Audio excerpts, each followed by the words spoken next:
Hey guys, what's up? I am just about to breastfeed for a little bit, and so I thought that I would do a live video while I'm doing so.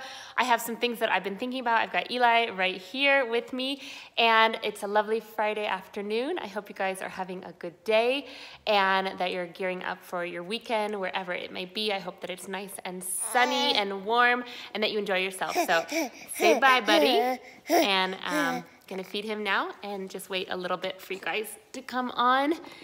And so as it says in my title, I'm going to just be talking today about some pitfalls to sticking to your vegan diet, sticking to your healthy diet, and some things that I kind of find work for myself, whether, honestly, these things work for a vegan diet, they work for just eating a healthier vegan diet, they work for goal setting, all of these kinds of things. So I've written a couple things down here, and I will get into it right now. So some reasons why you may not be sticking to your plan or not doing what you're desiring to do is you don't have a plan. You're not making a plan, and when we don't make a plan, it's very cliche to say, but we just plan to fail. And that really goes for me personally. I know that a lot of people feel the same way. Sorry, I'm moving around a lot because he's just shifting around. Especially like now, I would never not stick to a vegan diet, but it's just a matter of some making healthier choices than not making healthier choices. So I'm sure some of you out there can totally identify. And so when I don't make a plan or know what I'm going to eat that day or something, I, can very easily have an unhealthy choice rather than something healthier that I wanted to make. For example, lately I've been doing some intermittent fasting, which I've been really enjoying. However, if I don't plan and set out what I'm going to eat right when I break that fast, I can, make a poor choice. So that is my first tip as far as a pitfall goes concerning a vegan diet. Sleep deprivation. This has been on my mind a lot lately. We've been having some horrible sleeping nights with Eli just awake for way too many hours for this age, it feels like. And when you think about it, when you don't sleep, you don't make proper decisions, you don't think straight. So sleep deprivation is a big one in making bad decisions, especially when it comes to food, because when we're tired, we just want to eat anything to kind of help our body, feel better and feel less sleep deprived, and so we may not make the best choices with that. I'm definitely struggling with sleep deprivation at the moment. The next thing I want to talk about is making the connection with what you're eating. I think this goes mostly for people who are just trying to start a vegan diet, trying to start eating more plants. If you don't have that connection of where your food is coming from, if you don't have any of the information on why ethically these things, are really no good, then I think that it's something where a lot of people slip up. They say, oh, I'm gonna try a vegan diet and I'm just gonna see how it goes, and then they say, oh, I quit, I didn't like it. I think if you don't have that connection of where your food is coming from, it's really an easy thing to quit. Along those same lines is the hassle. People think it's such a hassle to switch to a healthy diet or switch to a vegan diet, and it's really not. It's just a matter of putting in the time of figuring out a new way, a new learning curve, a new way to kind of eat and prepare food.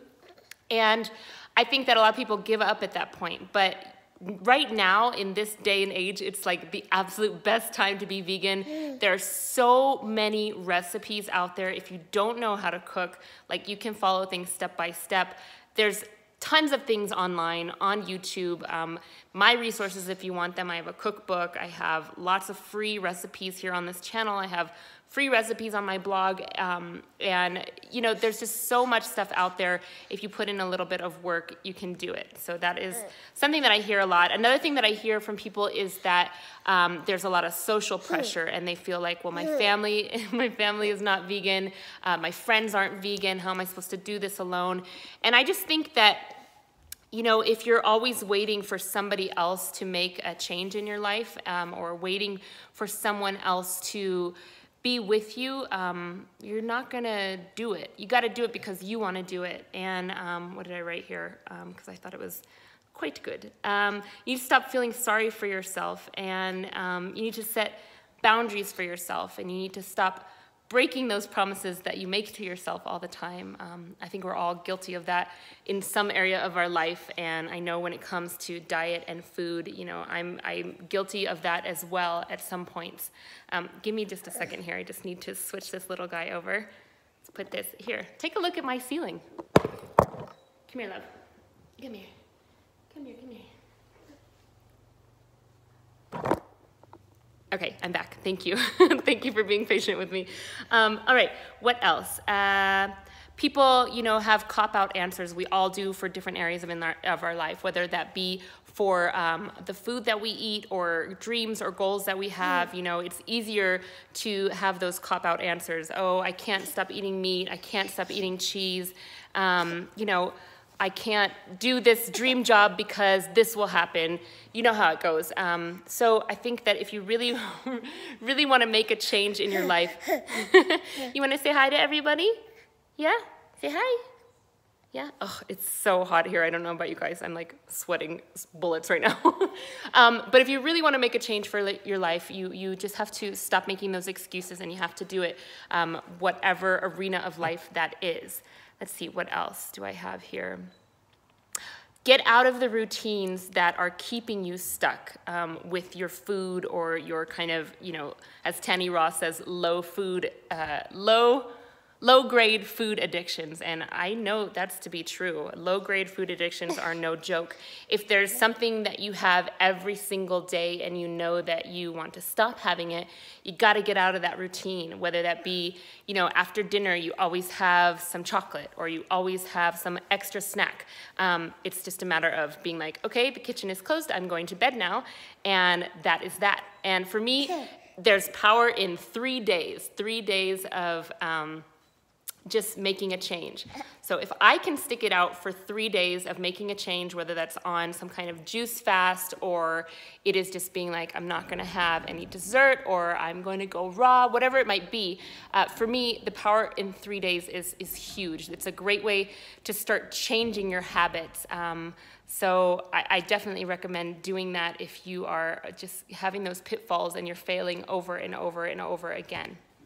Let's see what else here I have. Yeah, along those lines, you just need to do it whether you feel like it or not. If you know that you want to make a healthy change in your life and you know that you're struggling with that, you cannot wait until you feel like doing it to do it. You just have to do it. And then once you do it for about 3 days, you'll begin to start feeling like doing it. And then you just have to make the decision not to turn back. What else? What else do we have here?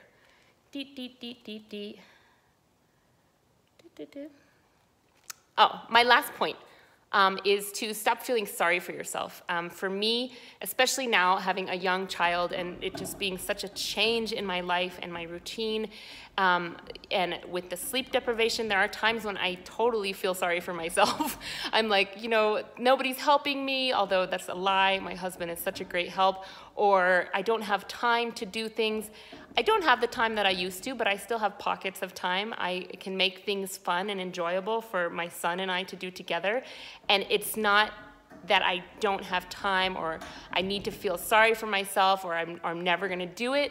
It's just different. And so when we make those commitments to do something and they're a little bit out of our comfort zone and they are different, it's, you know, it's really keeping a promise to yourself and choosing to do it. So those are just some thoughts I was having. Hang on just a sec. Come here. Ugh.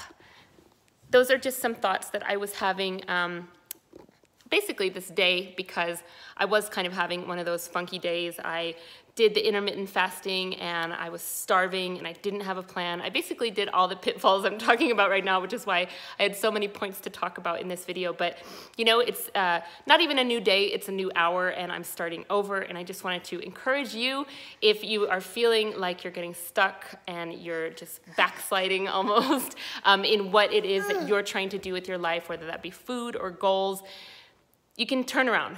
You can turn around at any point. It's never too late, and you can eat something healthy. If you had a horrible lunch and you had a horrible breakfast, dinner's a new meal, snack's a new meal.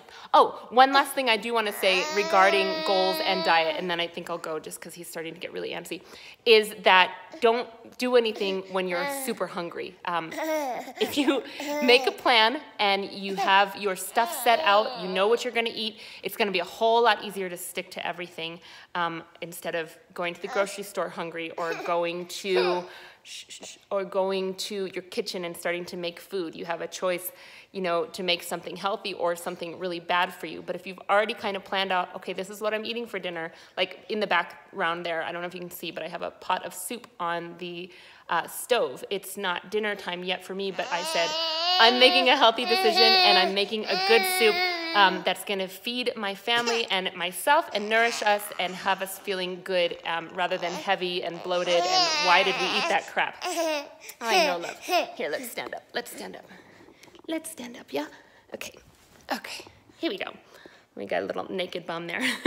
So anyways, those are the things that I've been thinking about today, dealing with today. I hope they were encouraging to you guys and that you got something out of this. I hope you have a great Friday evening and that you have a really wonderful weekend. And I'll see you next week. I've got a video coming up, quite a few different videos coming up. So I hope that they'll be enjoyable to you guys. And I just want to say thank you so much for watching my channel, supporting those of you who are live and those of you who will watch later. And I will see you very soon. Okay, bye.